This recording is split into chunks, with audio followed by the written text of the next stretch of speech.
Hi, everybody. At the beginning of the movie, it had been a lively country music festival, but all of a sudden fierce winds began to roar.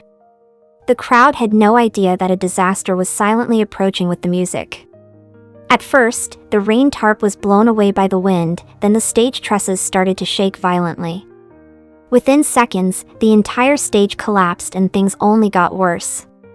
A massive tornado was sweeping straight toward the venue. After receiving the emergency call, Station 113 of the fire department rushed to the scene. The area was already in complete chaos. Fierce winds and heavy rain battered from every direction. Backup had not yet arrived, but the tornado was already less than 2 miles away.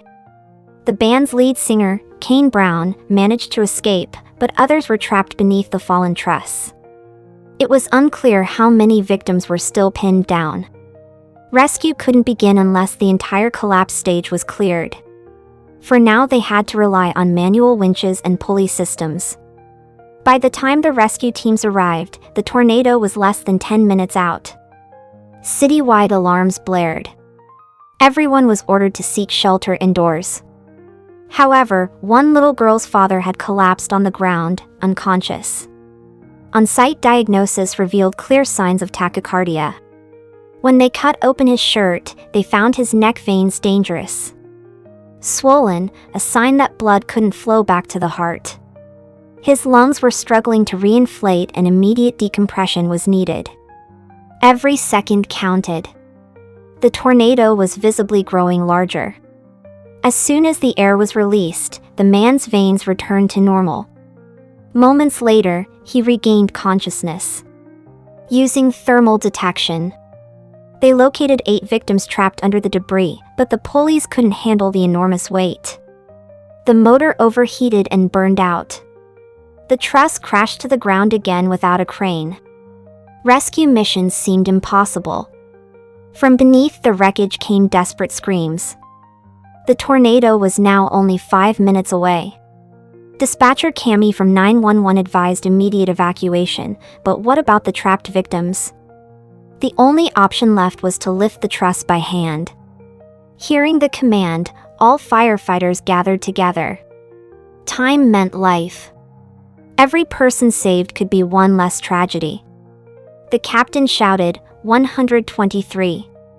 The team strained with all their might, but the heavy truss didn't move an inch. Seeing this, Kane Brown called out to the crowd, taking shelter, urging everyone to come and help. Despite the cold rain, people, men, women, and children alike ran out to join the rescue. In moments like this, only unity could overcome despair. Miraculously, they managed to lift the truss just enough to create a gap. The captain quickly ordered the firefighters to pull the victims out one by one. Then came a warning from the dispatcher. The tornado was almost overhead. The captain told civilians to retreat into the shelter while the firefighters stayed to continue searching. Finally, they heard the final victim calling for help, a pyrotechnician named Manny stranded on top of the scaffold. The tornado was nearly there. Time was running out as the firefighters climbed the ladder. A massive black whirlwind surged toward them with terrifying force. A tech billionaire named Trip Hauser was kayaking out at sea while attending a company board meeting through video call, but suddenly he got swallowed by a whale. Everyone in the meeting froze, completely shocked and speechless. No one knew whether to be happy or sad. All they could really do was call 911. Luckily, the whale that swallowed Trip was a humpback whale, a filter-feeding mammal with no teeth and a very small throat. It couldn't possibly swallow a grown man, so it only held Trip in its mouth temporarily. Fortunately, Trip had a satellite phone with him while kayaking, so firefighters were able to stay in contact with him. But honestly, there wasn't much they could do except tell him to slow down his breathing and save oxygen. They tracked the whale's location through the phone signal, but the real problem was how to get him out. Buck mentioned that he once saw a documentary about whales. After surfacing, humpback whales often spit out anything indigestible. However, they could stay underwater for up to 45 minutes, and in Trip's condition, he might not last even 10. The only option was to force the whale to surface. Interim Captain Jim came up with an idea. Since whales were extremely sensitive to sound, they could try using noise to force it up. As for how to send the noise underwater, he had a plan for that too. They grabbed a parking cone and placed it over the fire truck siren, connected it to a gated Y, then attached a fire hose.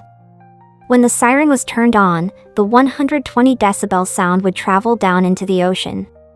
With Jim's command, Ravi opened the valve, and Eddie hit the siren. The loud noise quickly reached the whale's ears. Meanwhile, Tripp's condition was worsening. With oxygen running out, he began to lose consciousness. Luckily, Jim's plan worked. The humpback whale, disturbed by the sound, rose to the surface and spat out the foreign object in its mouth. Eddie immediately dove into the sea without hesitation, and Tripp was finally rescued. After a round of CPR, Tripp regained consciousness. Back at the office, his employees sighed in relief. It looked like they didn't have to worry about the company going bankrupt just yet. At a children's birthday party, a girl named Faith received a birthday gift from her Aunt Gabby, a kite. While they were flying the kite, something incredible happened. Faith was caught in a gust of wind and was lifted high into the air. Gabby frantically dialed 911 for help, and dispatcher Cammy answered the call and coordinated the rescue. At first, Cammy suggested using a bed sheet as an improvised net to catch Faith, but the strong wind blew the sheet away. Then she quickly organized the adults at the scene to join hands and form a human net, and together they successfully caught Faith safely as she landed back on the ground. A young man named Blue was a stripper. That night after finishing his dance, he went to the back alley to rest. Just then, a pedal tavern carrying a group of bachelorette partiers rolled down the nearby street. All the girls were singing and drinking excitedly. Among them was Amy, a slightly chubby girl who began to feel a bit sick. She said, "I shouldn't have eaten that hot chicken earlier." No one paid much attention, and they kept pedaling hard.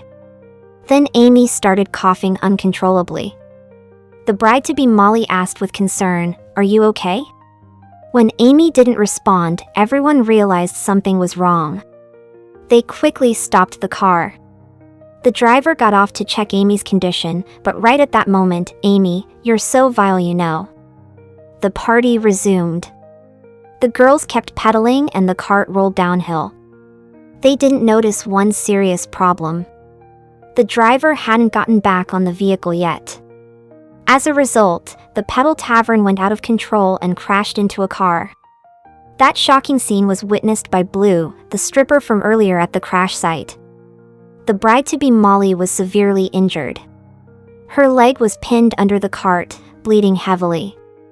The situation was critical, but the rescue team hadn't arrived yet. Blue saw what happened and said, "We gotta stop the bleeding." He then took out a bottle of oil that looked like lubricant and rubbed it directly on Molly's leg. The girls asked what kind of oil it was. Blue said, "It's stripper oil." Amy then shouted, "What kind of fireman are you?" Blue didn't say a word. He smoothly helped Molly slide out from under the cart to stop the bleeding. Blue took off his shirt, pulled out his belt, and tied it tightly around Molly's leg, making a simple but effective tourniquet. Just then, the fire department finally arrived and took over the rescue. Captain Don Hart was shocked by Blue's quick first aid actions. At that moment, he also realized Blue was actually his long-lost son. Later, Blue showed up at the fire station and Don offered him a job as a cadet. Firehouse 51 received an emergency call they initially thought was a fire incident. When they arrived on the scene, they found the situation was much more complicated. The location involved a burning truck and a gas station that had been affected. Eventually, the burning truck came to a stop after an accident. When the firefighters reached the gas station, they found an injured woman. After checking, they realized her injuries were severe. A man came forward and said he was the one who called 911. He told them he had seen her being attacked by two men in a pickup truck. Meanwhile, the other firefighters quickly put out the truck fire. Paramedic McCamey rushed over to check the driver's condition. Looking at the badly burned man, McCamey shook her head in disappointment and said, "I got tagged this black and get to the other patient." Back at the gas station, Lieutenant Severi noticed the woman had a gash on the back of her head. He said she had been attacked by two guys from that truck. McCamey frowned and said there was only one person inside the burning truck. Side instantly realized something was wrong. It seemed one of the attackers had escaped. Suddenly, he spotted a wounded man nearby. When the man saw Severi, he panicked and started running. Severi lunged forward and tackled him to the ground. Just then, the police finally arrived thanks to Severi's brave. The second attacker was handed over to the cop. Not long after, the firefighters received another call, this time about a house fire, but when they arrived at the location, there were no signs of any fire at all. Crews suspected it might just be a bunch of kids messing around, but Lieutenant Kidd didn't want to take any chances. He ordered the crew to split up and check the area. At that moment, paramedic McCamey spotted a staggering man walking out of the shadows. The man muttered, "He shot me," before collapsing to the ground from a gunshot wound. Suddenly, a black car sped toward them. Men inside the car opened fire on the firefighters. They quickly shielded the wounded man to protect him from the bullets. Luckily, the black car soon sped away, and none of the firefighters were hurt. McCamey immediately started performing CPR on the man. Crews came over and asked if anyone had seen the shooters. To everyone's surprise, the new firefighter Vasquez confidently described the car model and even the driver's appearance. This made the others look at him with newfound respect. Novak cut open the man's t-shirt and pressed her finger on the bullet wound that wouldn't stop bleeding. The man gritted his teeth in pain. After a quick bandage, they rushed him into the ambulance. By that time, there was still no sign of the police. It was clear that in this understaffed and slow-to-respond Chicago, the firefighters had to take on quasi-law enforcement roles, managing the scene, protecting victims, and maintaining security until the cops arrived. Like and subscribe for more interesting movie like this. Turn on notifications and leave a like to help the channel out. Thank you for watching.